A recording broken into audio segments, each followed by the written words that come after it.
voy a compartirles algo que leyó Eduardo Galeano que me impactó mucho, porque hay una rotunda posibilidad de que Cuba sea más educado que Estados Unidos. Sin embargo, sí hay una fuente que confirma que Cuba es el país más educado de América Latina. Cuba ha invertido el 13% del PIB en educación, mientras que Estados Unidos menos que la mitad. Y claro, podremos poner el ejemplo de que el 5% del PIB cubano no es el mismo 5% del PIB estadounidense. Por eso he de mencionar que para considerar que Cuba es más educado que Estados Unidos, podríamos ver desde el medio internauta de los gringos hablando sobre historia y geografía, y cómo las comparaciones de la elevada autonomía profesional que caracterizan a los sistemas educativos más eficaces del mundo como Finlandia, Singapur, China, República de Corea, Suiza y Canadá puede compararse también con el sistema educativo que tiene Cuba, y el de Estados Unidos no está entre esos. Entonces, para algunos aquí va a surgir la pregunta de por qué Cuba no es tan próspero como Estados Unidos, si es más educado. Bueno, primero hay que contextualizar. Voy a plantear la pregunta de si más dinero significa más educación o si más educación significa más dinero. Solo te diré que desde 1970 hasta hoy en Estados Unidos, los títulos secundarios en los 70s lo tenía tan solo el 25% de la población estadounidense. Hoy más del 90% cuenta con grados superiores a los secundarios. Pero el 1% de la población aumentó 156% su fortuna, mientras que el del 0,01% más de un 300%. ¿Y qué crees? El poder adquisitivo de la clase media se quedó igual, y el valor que requería para adquirir una vivienda ahora es el doble.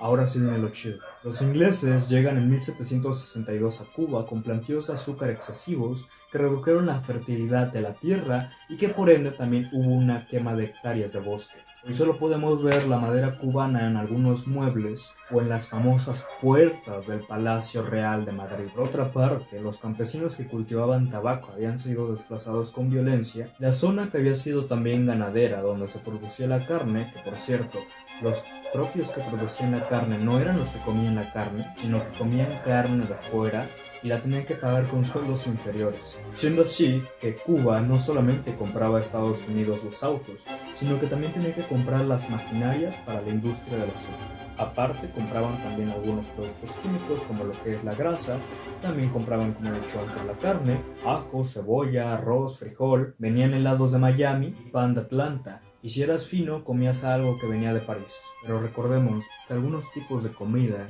que eran importados del extranjero no solamente no eran para los que trabajaban como obreros, sino más bien eran para los ingleses que estaban ahí. Se sabe que cuando estaban aquí los europeos en lo que más gastaban era en ropa, pero también en lo que más gastaban era en hojas de cocaína, que eran proporcionadas para la gente que trabajaba porque se sabe que adormece el hambre y también enmascara la fatiga. Pero bueno, Cuba, llamado el país del azúcar, producía la mitad de las frutas y verduras que el país consumía. Y la mitad de las tierras centrales azucareras estaban ocupadas por las transnacionales.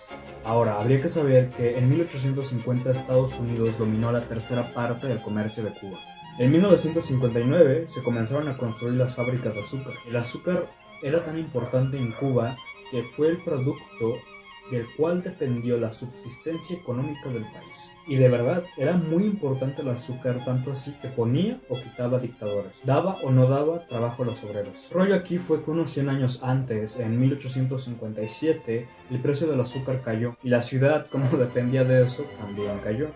Y estos datos solamente son para retratar la solidez económica que Cuba tenía regida por otro país. En 1920 el precio del azúcar estaba en 22 centavos de libra, hizo a Cuba batir el récord de exportación por habitante superando a Inglaterra. Tuvo el mayor ingreso per cápita de toda América Latina. En 1921 se desató una crisis. Quebraron numerosas centrales azucareras que habían sido adquiridas por intereses estadounidenses. Quebraron los bancos cubanos y españoles. Las únicas sucursales que sobrevivieron fueron casualmente las estadounidenses. Y bueno, al ser Cuba dependiente de la economía de Estados Unidos, 8 años después le llega el crack a Estados Unidos. ¿Y qué creen? Se devaluó el azúcar a un centavo de dólar. Y en 1933 se devaluó a la cuarta parte del centavo de dólar. Cuba tenía las piernas cortadas por el estatuto de la dependencia y no ha resultado nada fácil salir de ahí. echarse adelante por sí mismo. Y es que hay que ver las cosas muy a fondo, porque Cuba en 1958 no tenía ningún niño con la posibilidad de ir a la escuela. En 1958, la ignorancia, como denunciaba Fidel Castro, mucho más vasta que el analfabetismo. Y bueno, 3 años después, en 1961, hubo una gran campaña que movilizó a muchos voluntarios para enseñar a leer y a escribir a todos los cubanos.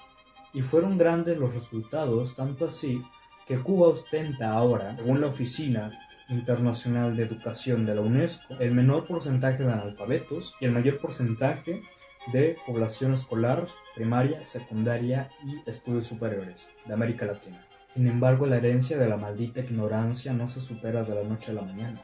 Tiene 4 siglos y medio de historia oprimidos. Y sin embargo, Cuba está naciendo de nuevo, con entusiasmo que no cesa a la desorganización del aparato productivo y el burocrático temor a la imaginación creadora y a la libertad de decisión.